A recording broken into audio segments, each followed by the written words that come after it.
When we work in the box with a virtual synthesizer, we often have the problem that there isn't much movement going on with that sound.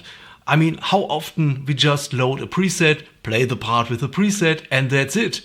Although it's very easy to add more movement and kind of a live vibe to that synthesizer part. So thank you very much for joining me today. Let's see how we can make our dead synthesizer parts sound more alive. And here we are again in the Vital synthesizer. I have talked about it quite a lot here on my channel. You can check out the Synths and Sounds playlist if you like. But one thing I never talked about so far is the macro feature. You find macros in many virtual synthesizer. And a macro is basically a shortcut which makes it easier to control a variety of parameters.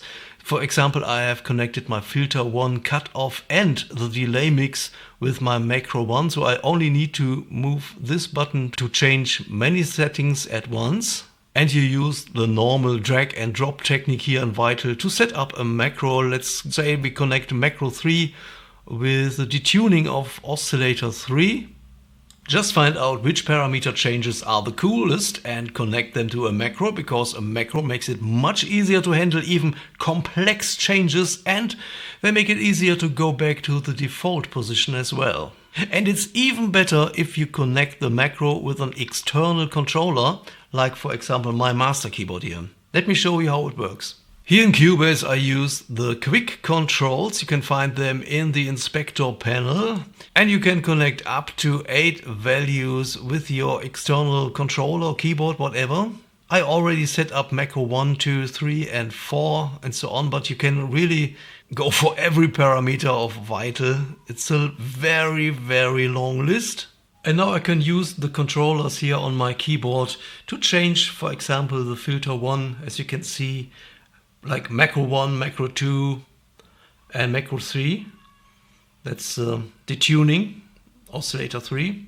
And that's of course way more fun because it feels real, okay? It's very different than just working with the mouse on a virtual surface. But of course it's totally optional. Don't worry if you don't have an external controller. You can still just work in the box, no worries. Now let's finally record something like in a live situation. I have my MIDI part here ready to rock, and I click on this W here, which stands for Write Automation.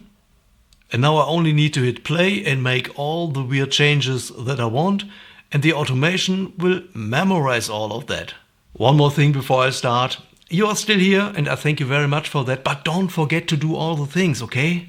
Write automation is activated, so let's play and switch off some oscillators here.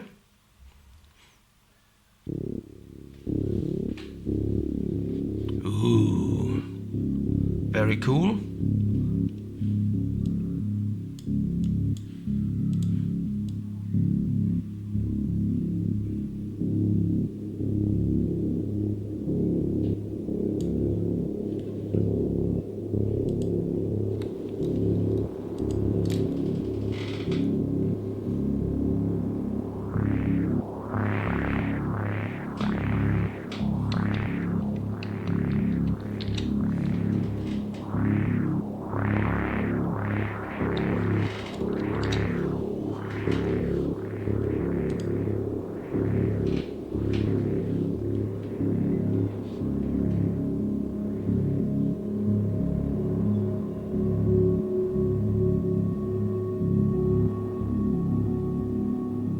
Now see what happened. The automation section wrote everything down, all my changes, and you can see what it is. Like here, Vital oscillator 2 switch.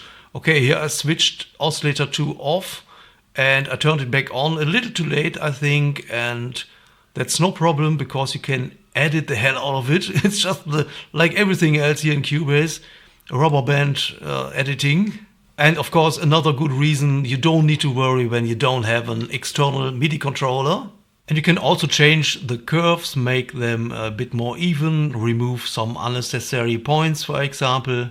And I really recommend to go that extra mile, like I always say, go a little extra mile, you know, to make your song a little bit better, to add more movement, more excitement. And maybe you also don't want to forget to turn off the write automation, leave it on read, But if write automation is still activated, it can easily happen that it writes down unwanted stuff, like when you touch the wrong button. And by the way, I've made this dark ambient drone preset in this video. Did you know that? Ha! Check it out! And now I have one more tip for the hardcore players of you. I assume that many of you are really good keyboard players that want to do everything on the fly, just like you would record an acoustic guitar, for example.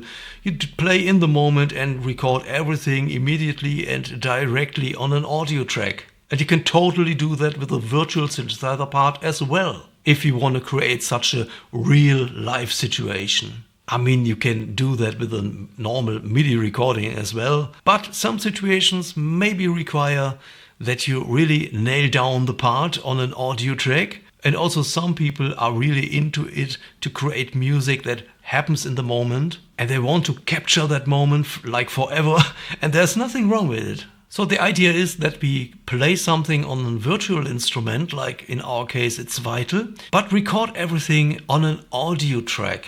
But let me close the panel here, hide all the automation so that we have a little bit more space. And I add a new audio track in stereo, please. And now I need to change the routing of this stereo track. Normally it's set to stereo in, okay, but in this case I changed that to Vital.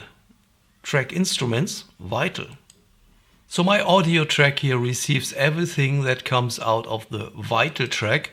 We only have one little problem here. You can see that record enable changes every time I switch between those two tracks. This is just the way I've set up my Cubase because it works the best for me. But I think you can change it so that you always have to manually enable the record on the track, like here. So I just need to remember that I enable record on audio 1. I quickly jump to an empty area here in my project to demonstrate it to you.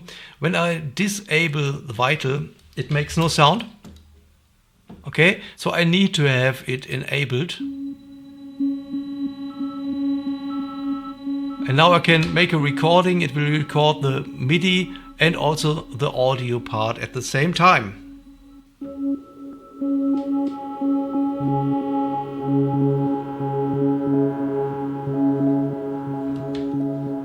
And when I only want to record a MIDI part that's already there, I don't need to have record enabled on the Vital track. Here comes proof. Let's also check out all the automation here. You can see there's a signal coming.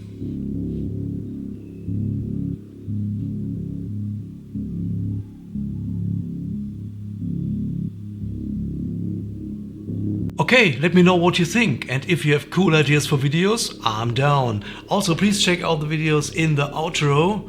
I thank you very much for watching. My name is Marcus and I hope to see you soon in the next one.